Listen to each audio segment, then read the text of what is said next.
Professor Marianne Cummings is a physicist, parks commissioner in Aurora, Illinois. Professor Jonathan Bick is a political scientist. Professor Adnan Hussein is the co-host of the Mudgeless podcast and Guerrilla History. And do I see Professor Ann Lee in the room? I do. I thought Thursdays were bad for her, so I didn't. But I'm going to just, if she wants to wander in, no pressure. Some thoughts about my conversation with Mark Savasco. And let me just apologize for keeping everybody waiting. Sorry. We'll be hearing from my union rep, David. I don't recognize your union. By the way, the DNC is finally union. The Democratic National Committee, their staffers finally got a union. You would think. Anybody want to react to the conversation with Mark Savasco and the two infrastructure bills? And I would assume a lot of my listeners think I'm a little too centrist, a little too hopeful, a little too naive, a little too apologetic for Biden, Pelosi, and Schumer. I was oozing, it's hard, that kind of tone. Does anybody want to push back on my saying these things are hard? You know what was hard yesterday? I spent 2 hours on the floor of my kitchen trying to repair my dishwasher, which I succeeded in doing. Hang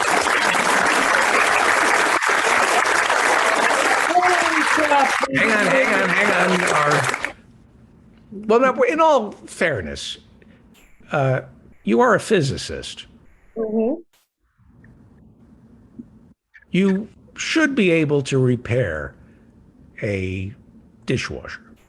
Not when the hose is too short to actually pull the thing out that you need to replace. So you have to snake your arm in there and do everything half by feel. I mean, there's like a million things these guys can do to make things easier to repair. I don't think they want to. I think, hey, you're going to make like 10,000 of these things. Let's save like a few cents a piece, making these water inlet hoses like, the minimum amount they can be. They want you to throw it out. Yes. Right. And now I understand. I haven't seen the partisan bill, but I know that in original. Actually, I'm more interested. I have to be honest. Yeah. I'm more interested in repairing a dishwasher. I'm just curious who amongst us could do that, would have the courage to open up a dishwasher. There's Al Gore's internet, which is awesome.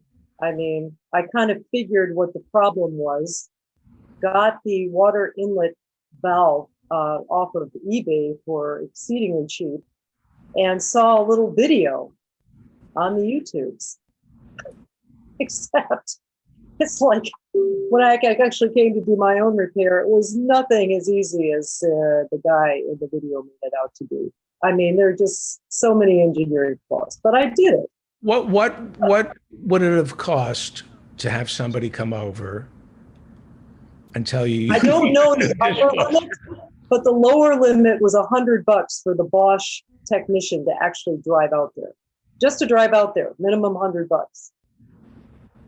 So, And then you have to trust that he's not going to tell you need a part that you don't need. Right? You have to trust that, your mechanics, everybody else, I'm wondering, David, if you should bring Professor Marianne out on a special visit weekend to work on your oven. I have a problem. Well, I have to get rid of the oven because the mice Well, she might be able to build you a better mousetrap as well. She is get a twofer on the visit. Yeah, gas or electric, by the way. It's gas. I won't use it because I know that the mice, I don't want to get into, here's something. You want a professional for repairs on a gas stove. Yeah, where's the new thing? I have a doctor who lives below me who wants me to replace his EKG machine. I don't know if I should tell this story, but I'm going to. Anyway, I left the water on in my apartment, and there's a doctor's office below me. And a year and a half ago, this happened a year and a half ago, and there was no damage. And suddenly the doctor says, the water damaged my EKG machine. And so I said, oh, okay. I'll tell you what, give me the EKG machine. How much is it? And he goes, $25,000. And I said, I'll replace your EKG machine. Mine is old. I'm sure you have a newer one. So let me cut you a check for a brand new EKG machine, but give me the old EKG machine. I could use it. And I get this look from him, and I said, I don't do insurance fraud. I don't do fraud. Maybe you do, but I don't do fraud. So give me the EKG machine. And I don't hear from him for a year and a half. Now he's got a new wife, and she doesn't think there's enough money. She's looking for money. All of a sudden, they want me to replace the EKG machine again. And But you got to give her credit, David. She knows where the money is. she knows where the money is. It's in David Feldman's apartment. Yes. And so I was approached by a representative from the wife who's handling the doctor's billing. And I said, I've already offered to replace the EKG machine, but he's got to give me the old one. Well, he doesn't have it anymore. I said, well, it was a year and a half ago. Can you give the doctor a message? I know he's got a new wife.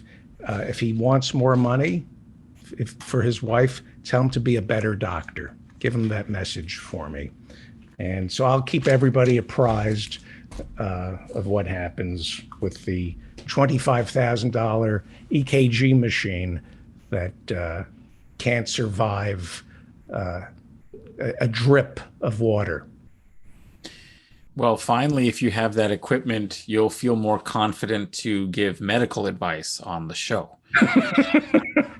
I know financial advice is out, but if you've got the EKG, you may be able to, run some tests and dispense advice. He thought I had some kind of insurance, the doctor, which I don't, and so he just automatically assumed that he could put into my insurance and claim and I don't think he knows who he's messing with, because I will pretend to be an insurance adjuster. He will be convinced that I'm going to report him to the AMA. I live for this shit. I do. I called my mother. I said, we've got something to live for, Mommy. It's there ought to be at least a few good bits you can get out. Oh, yeah. This is I told my mother, by the time I'm done with this guy, he and his new wife are done. I will not be done until the doctor and his new wife, who's looking for money, are divorced. This is going to destroy I will not be satisfied. They're just New York doctors are scam artists, and they are messing with the wrong guy. Who's there? Oh, okay. This is me getting. I'm curious, was it your bathtub or was it your kitchen sink? It was the kitchen sink, and it just overflowed. I had a couple of drinks and took some Quaaludes, and you know how I am. The sink overflowed and a little water went down below. And I went downstairs and I looked, and there was like a little water seepage, and I paid nothing. It was like nothing. He replaced some tiles, and then he immediately says, "Oh, my EKG machine." Really? They a $25,000 EKG machine can't survive 10 drops of water. Really? And if that's what he's doing with me, imagine what he does billing insurance companies for his patients. I mean, it's just one big scam. And Well, this sounds like we're getting ready for a Medicare for all conversation. anyway, Because Reeling it clearly, I mean, the price of, health insurance is precisely because you've got this whole private sort of system, operating here.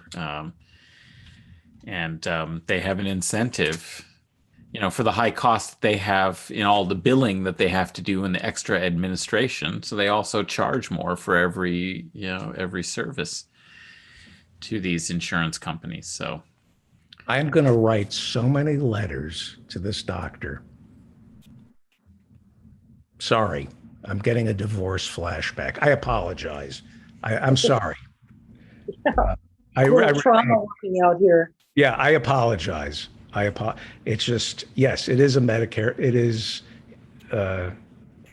symbolic. It's the new wife who wants money and the doctor with no moral compass. Hi, you guys, let me calm down. Sorry. Professor Lee, Professor Cummings, Professor Bick, Professor Hussein, what is on your mind tonight? I really had a couple questions for Mark earlier. I mean, I'm just curious about a couple of things. One, because I really don't know. Bernie Sanders bill, is it subject to the vicissitudes of committees and amendments? And, we talk about a $3.5 trillion bill. Is it even going to be bill? It's being written now. Yeah, okay.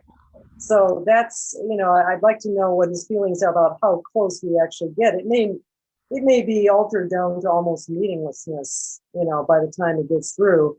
And the other thing is wanted to know his thoughts about the bipartisan bill getting passed, but them shelving this Bernie Sanders bill with tabling it for now with a promise to get back to it. Well, Nancy Pelosi said that's unacceptable. Oh, yeah. A politician said something. Well, that was the thing. She was kind of forceful. I was kind of surprised. She said, "We will not take up BIF," that's the reconciliation bill, until we deal with the reconciliation bill, which I was pleasantly surprised. Do we trust that? Well, I think there is pressure coming from the Progressive Caucus and from the Squad saying that they are not going to vote. I'm sorry, we can't see you or hear you. Bella is sucking all the light and sound of the universe. Don't listen to him. Yeah. I'm literally now being like a black hole being sucked into your square. She does have an enormous gravitational well. No. So, yeah. And so half of the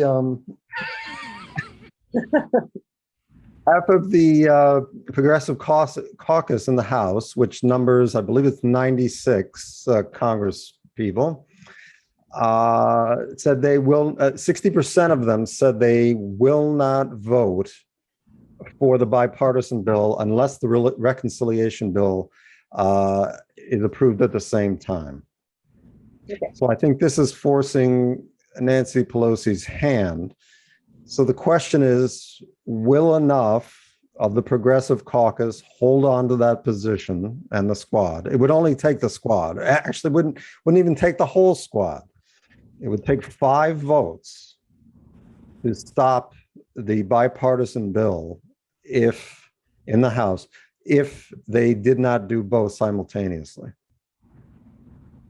Right.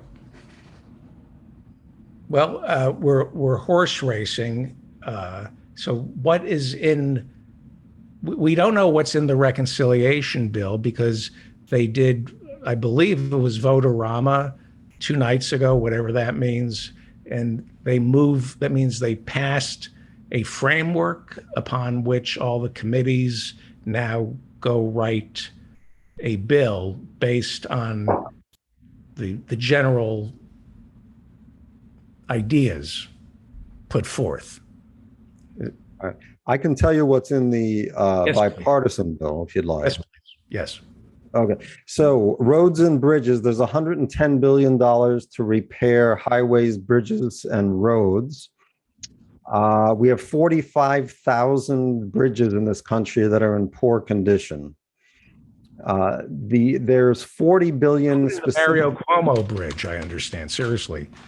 Shoddy bolts. That was one of the scandals in the Cuomo administration. So there's 40 billion specifically for bridges of that 110 billion, which is the most since the interstate highway system was constructed. There's 39 billion for public transit.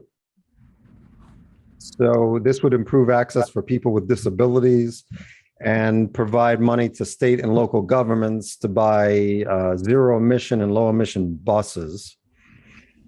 The Department of Transportation estimates that the current repair backlog is more than 24,000 buses, 5,000 rail cars, 200 stations, and thousands of miles of track and power systems that need repair. Wow. I mean, this is, it's astounding that this country has allowed our infrastructure to become dilapidated. Passenger and freight rail. So Amtrak has a significant maintenance backlog. The bill would provide $66 billion to improve the rail service's 457-mile-long Northeast Corridor, which goes from Washington to Boston. And that's less than the $80 billion that Biden had asked for originally. Electric vehicles, it provides $7.5 billion for electric vehicle charging stations, which they hope will accelerate the use of electric vehicles to curb climate change. It would also provide $5 billion for the purchase of electric school buses and hybrids. Now, I read an article saying that there's a group that advocates for electric school buses specifically, and they were upset that is all that was in this. They say it's woefully short. And it's hard to tell. This is from an article in the AP that I'm taking this from. It's hard to tell what the need is and what the actual, and the difference between the need and the actual allocation of money that's being provided in this particular bill. It seems to be significant in a number of areas, though.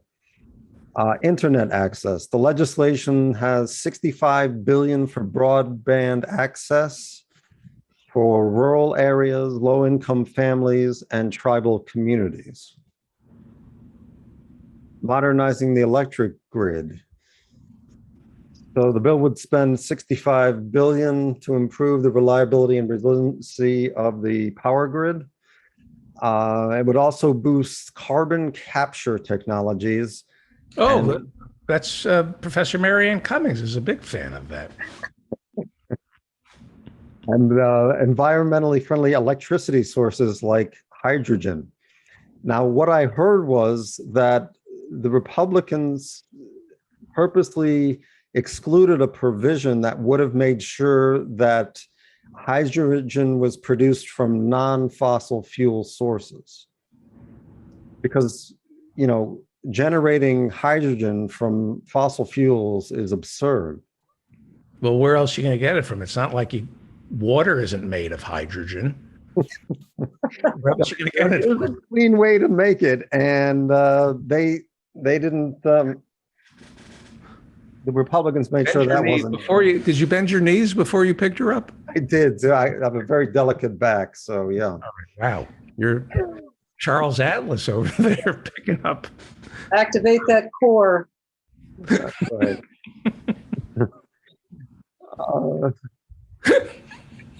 The bill would spend 25 billion to improve runways, gates, and taxiways at airports and improve airport terminals. And would also improve air traffic control towers. Right.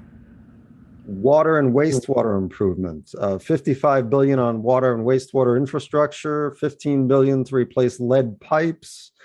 They and were going to 10 give more for the lead pipes, right? We're going to put more lead pipes in poor communities. I think that's that was the Republican proposal. I don't know if that made it in there or not. Well, no, it is. It's now down to, there was originally 45 billion for, to repair the nation's lead pipes, and now it's down to 15 billion in the bipartisan. Without lead in our drinking water, where's the next Republican voter going to come from? Which is unfair to the people in Flint. Do you think Flint will have water that they can drink? Well, as Marianne said, that's a third of what should have been spent. So, Well, you've got a governor there that now proclaims that people have, quote, Flint fatigue, unquote. And she doesn't really want that. That is Gretchen Whitmer, Democrat. And, I'm guessing that the people in Flint have like bottled water fatigue by this point. They're being 7 years now without safe running water. They don't care. They're mostly poor and mostly black. That would have been a good place for Obama to throw his 60th birthday party. I'm going to assume that party cost a couple of $1 million. Yeah. Considering he sipped the water and told his constituents that it was safe. He's a sociopath. At that point, I really began to wonder what was wrong with him. I think I agree.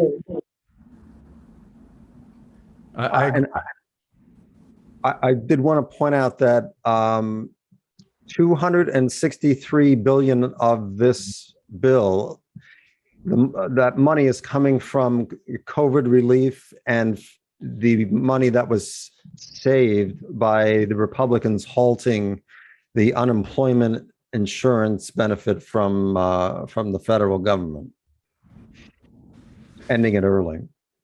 So they're really repurposing a significant amount of money, more than a quarter of the bill from COVID relief package, right? And so we have all these people that are going to be facing eviction in a couple of months. Presumably that money could have been spent to make sure that didn't happen.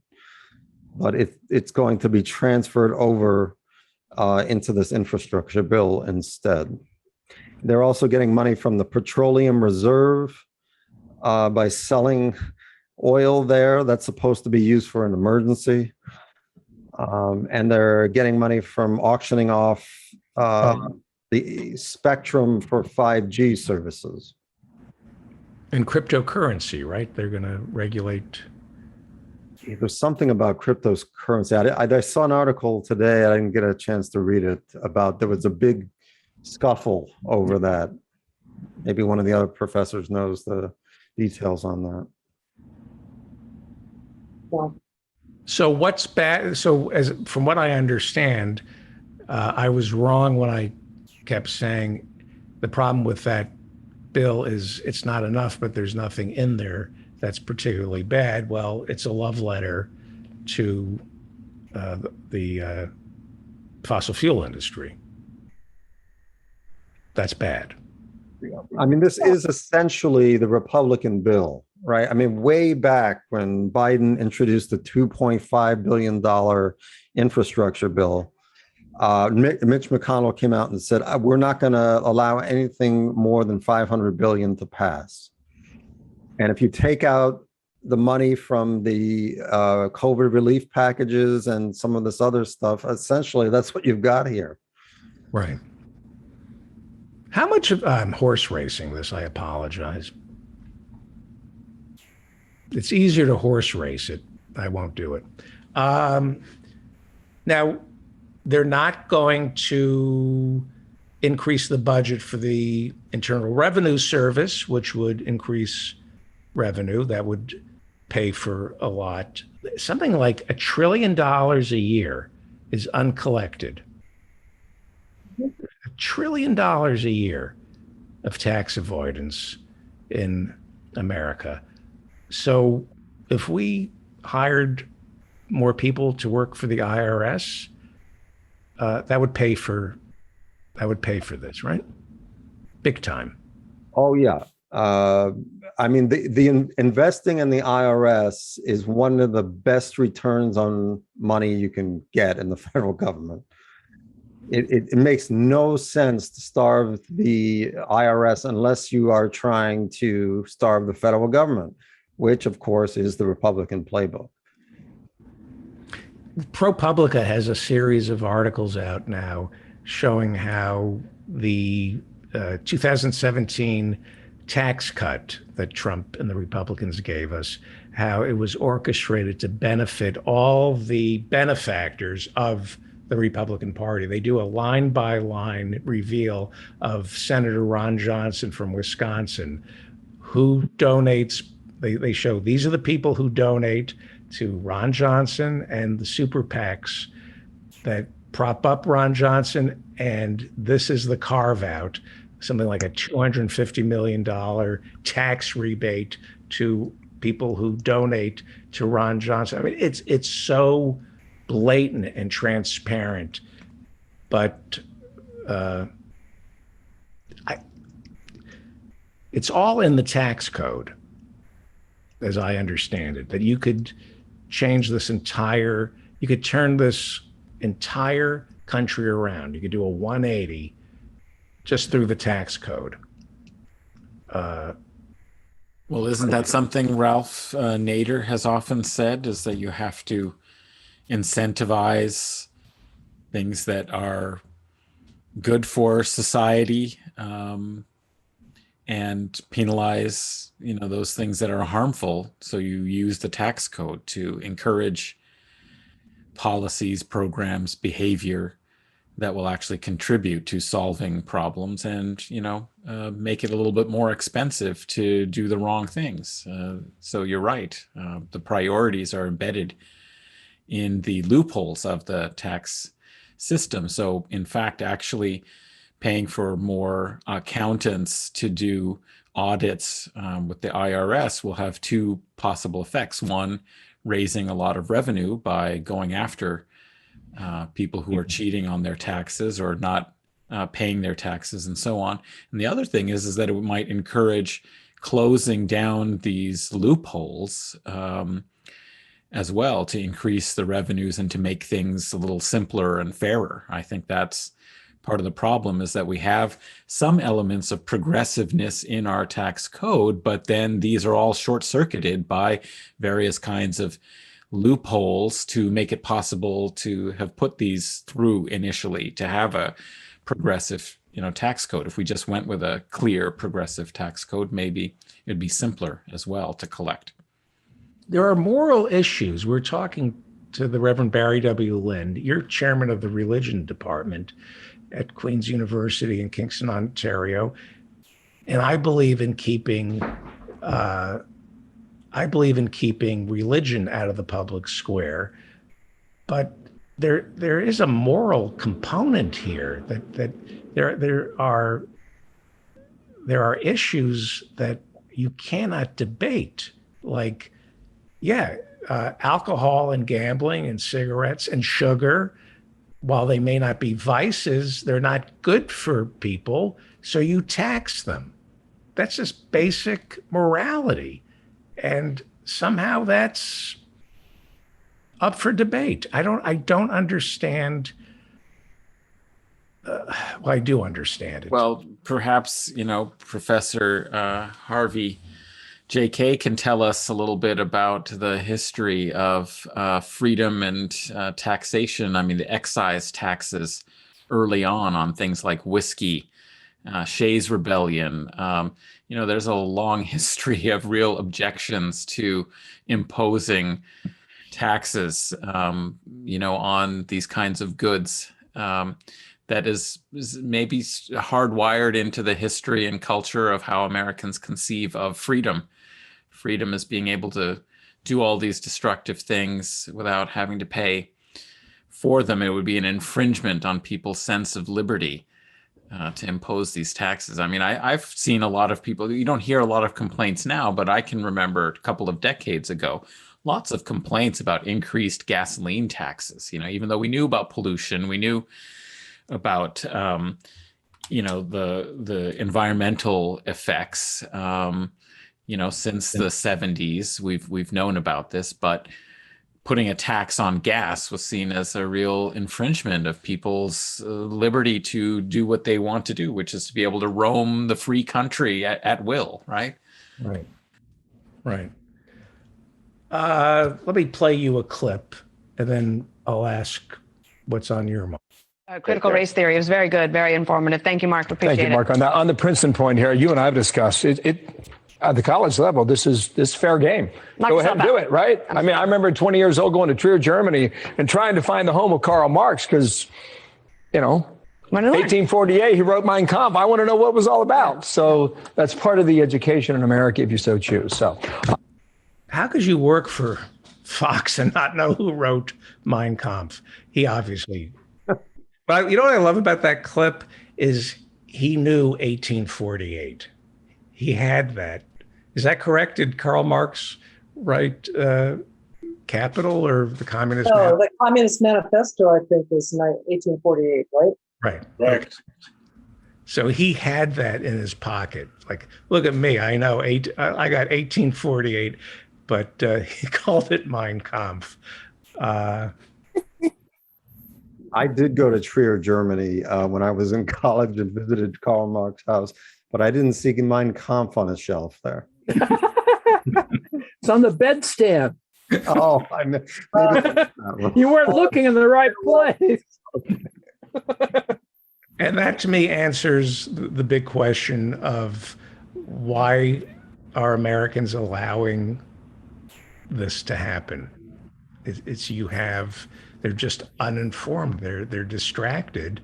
And even I find the temptation here to horse race what's in the infrastructure bill as opposed to listening to Professor Bick and muddling through the actualities. I have a feeling this infrastructure bill will be hanging over us in October. I have a feeling that it's going to get held up because the reconciliation bill is going to have trouble passing. And then we have the debt ceiling that has to be negotiated. And I have a feeling this thing is may not be as easy as it looks. I've got a little on the timetable, at least as it stands now. According to Politico, Pelosi and her leadership team told members on Tuesday they are looking to finish both bills as quickly as possible. House committees have been given a September 15th deadline.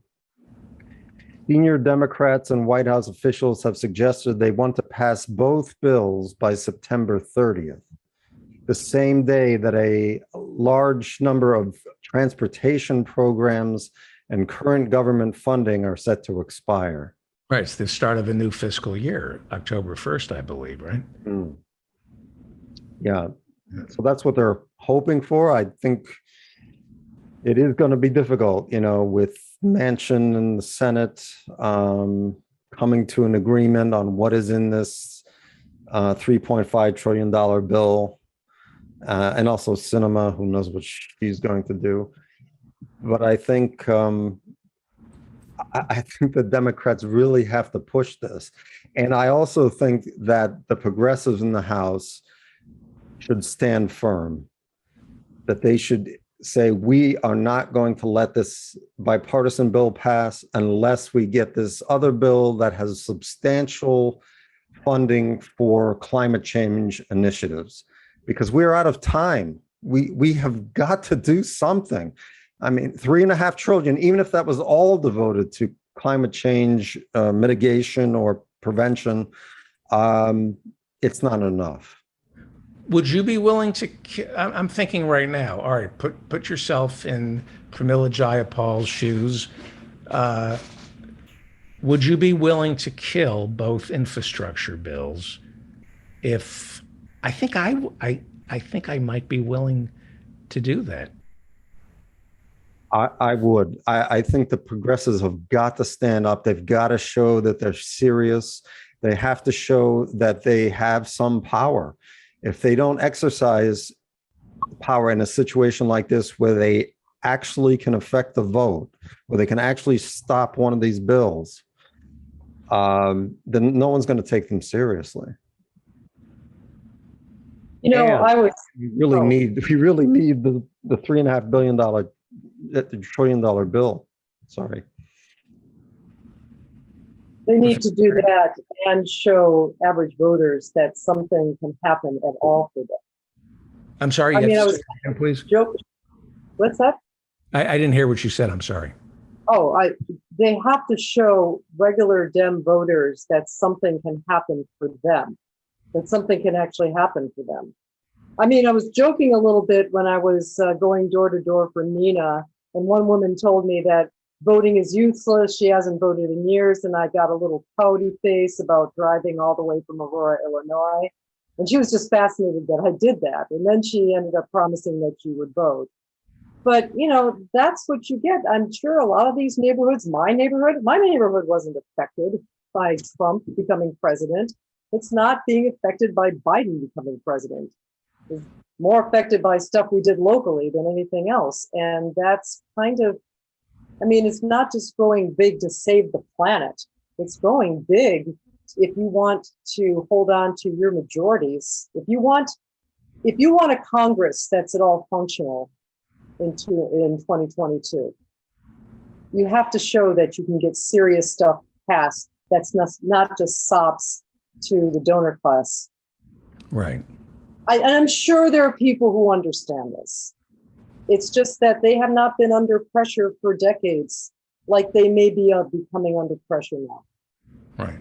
The spin from Nina Turner is that the left lost big, but the truth is the voters didn't vote for Nina Turner because she was Green New Deal or Medicare for all. They didn't vote for her because of intra-party fighting and character judgment and worries about Israel and more culture war stuff, right? That when you polled the voters in Ohio 11, they want Medicare for all. They want a Green New Deal, right?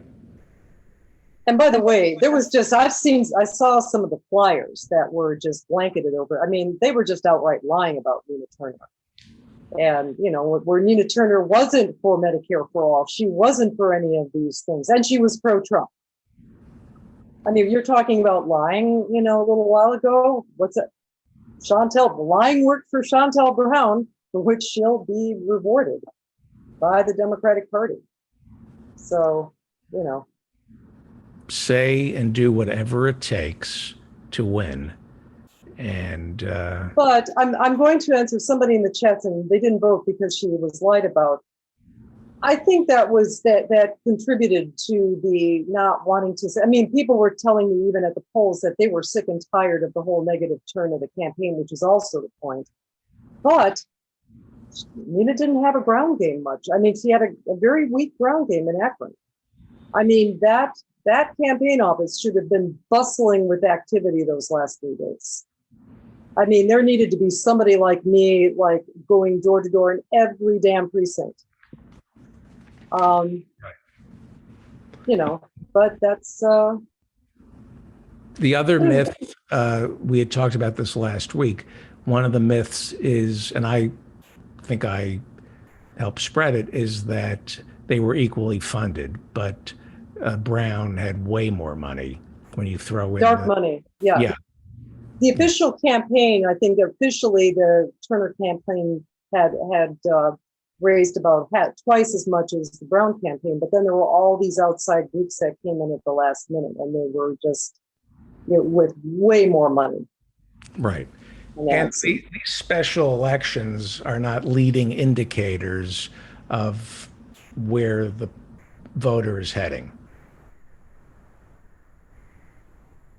Right? This is not a sign that the Democratic voter wants a centrist. This is No, I mean, Brown got Republican votes. Nita won, by the way. It turns out that Nita won Akron, the city of Akron. She won the city of Cleveland. She lost in the suburbs. And since the Democratic primary is the only choice you have, the Brown people got they got some Republican votes to go vote in this primary. So yes, I think you're right. I don't think it's a harbinger for the country in general, but it's not to say that that Turner's campaign couldn't learn something if she were going to run again. Right. Professor Annalee, what's on your mind, or what do you have to say about all this? I'm just grieving for the end of the Mike Lindell symposium. You know, wasn't exactly Plato. It you know, it Plato's symposium was very. They talked about love, right? Alcibiades. Yeah, absolutely. And highest forms of it was very homoerotic. I think Alcibiades indeed said the highest form of love is that between a man and his student, or a general and his soldiers. Yeah. Lindell could have sold a lot of pillows then. To bite. Oh, indeed. I'll let you use that line. You know, what's weird is, though, his ads, I mean, $70, who pays $70 for pillows? I that's the retail on that. And then he was offering a discount to $30. Let me play you the clip. I played it at the top of the show. This is him at his symposium finding out that the defamation lawsuit is going to continue. The judge ruled that she will not throw the case out. And this is Mike Lindell proving that he can, in fact, deal with reality. If I can find it, please. Leonard, my imaginary assistant, Leonard, can you find? Oh, here it is. This is Mike Lindell finding out that the case is continuing. He's talking about voter fraud, what they did discover, what they couldn't discover, and now he's getting a sign the case has not been dropped, and here he is running off stage because he's being sued for $1 billion. I love that.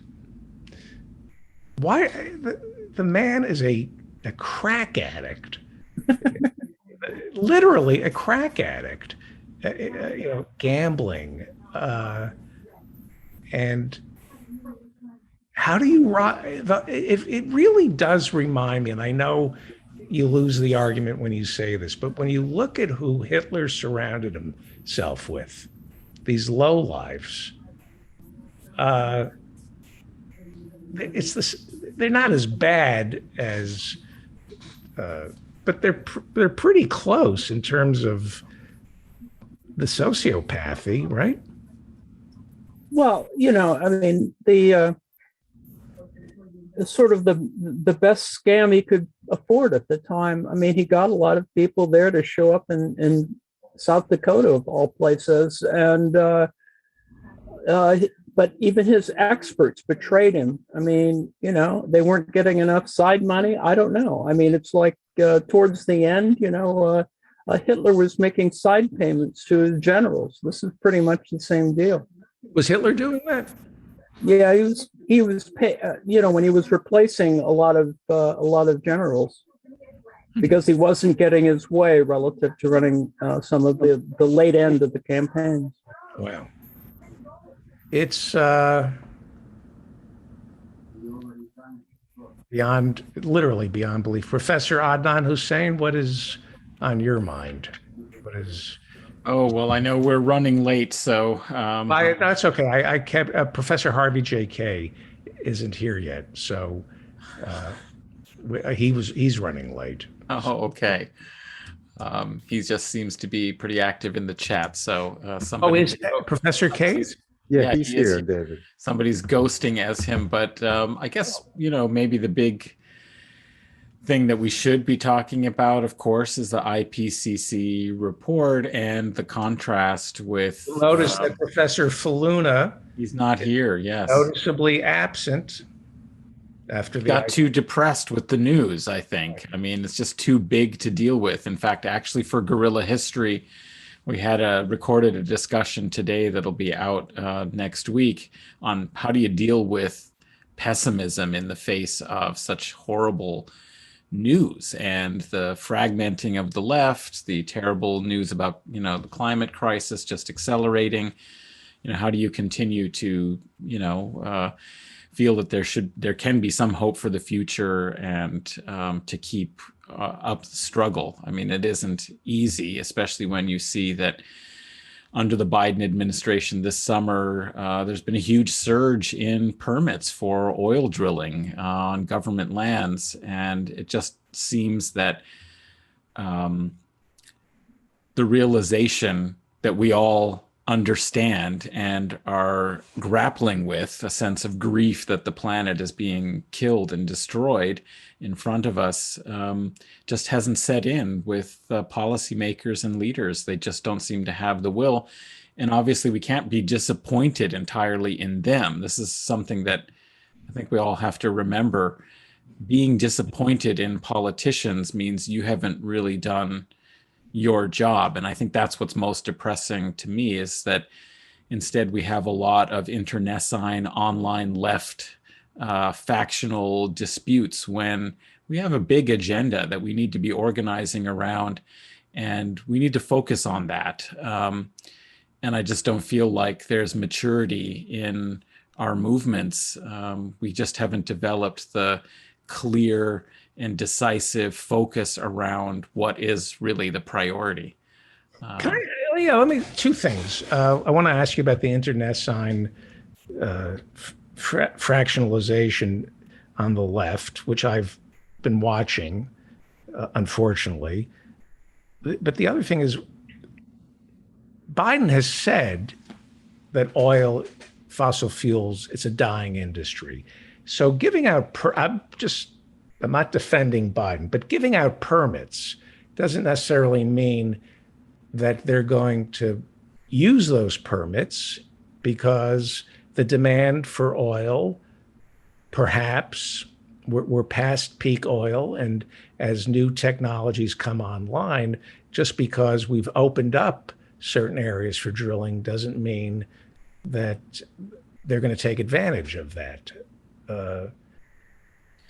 Well, I guess if he's a really good businessman and is, selling, waterfront property in Wyoming, to these companies, that's one way to fund some of the infrastructure that needs to be funded, I suppose. Maybe that's his gambit, but I think it doesn't send exactly the right message about priorities, which is, right, the way in which is you don't just rely on market forces to drive the agenda in the shift and transition. You actually have to actively promote that transition and invest in it in order for it to, happen as quickly as possible. So these may not be used. No oil may be produced from these, but I think, even if that were the case, which I don't think is likely, it doesn't exactly set the right agenda about the seriousness of moving away from fossil fuels as quickly as possible. The IPCC report, the UN report, and I guess they aggregated something like 38,000 studies on climate change. And they said the next 30 years, no matter what we do, are going to be horrible. And that we have how many years to fix this thing, or it's into the abyss. Not it's less than 10 years, right? Yeah, I think it was 2030 is the expectation that we would pass 1.5 degrees centigrade in, temperature rise, which was the threshold that had been identified some decades ago as the crucial dividing line between being able to arrest some of the feedback, that will happen when you raise temperatures. That's the UN, though. Has the League of Nations weighed in yet? I want to know what. Professor Ann Lee, I've asked you, and Professor Mary Ann, did I ask what was pissing you off? You're muted. I don't remember what you asked me, but I did chime in. I guess there was, if we could get back to the bipartisan bill for just a half minute, there's just two comments. And David Dayen has a excellent article on this in the Prospect. This was just in the last day. But, Biden made a restriction about double dipping. So a lot of these programs that sounded good that ended up being funded at a fraction of the cost that they were supposed to be, that can't be addressed in the partisan bill. That's number one. Number two, man, they are just, yes, we need to repair everything from bridges to roads, but we're repairing roads. We're reinvesting in cars. I mean, it's just, what's striking is just how not green this partisan bill is. And Well, I just hope that, I don't know what the actual mechanisms are, but I just hope, I'm afraid that the Democrats will be bamboozled into accepting this bill, and that's it. Well, there's one bridge that got built this week. Mitch McConnell voted for the infrastructure bill, and that's a bridge that we can all be proud of. Bipartisanship works. Joe Biden reached, I'm just full of shit. I'm just joking. I know, bridge from the Republicans to the Republicans. The bridge to nowhere. Yeah. In fact, I thought I read in Alaska, they're building a bridge. I think they are actually building the bridge to nowhere again in Alaska. I'm not sure. Thank you, Professor Adnan Hussein. Thank you, Professor Mary Ann Cummings. Thank you, Professor Ann Lee. That was a special treat to have you here on a Thursday night. Professor Jonathan Bick, I appreciate it. And thank you. It's the dead of August, and thank you for giving me and my audience some time. Well,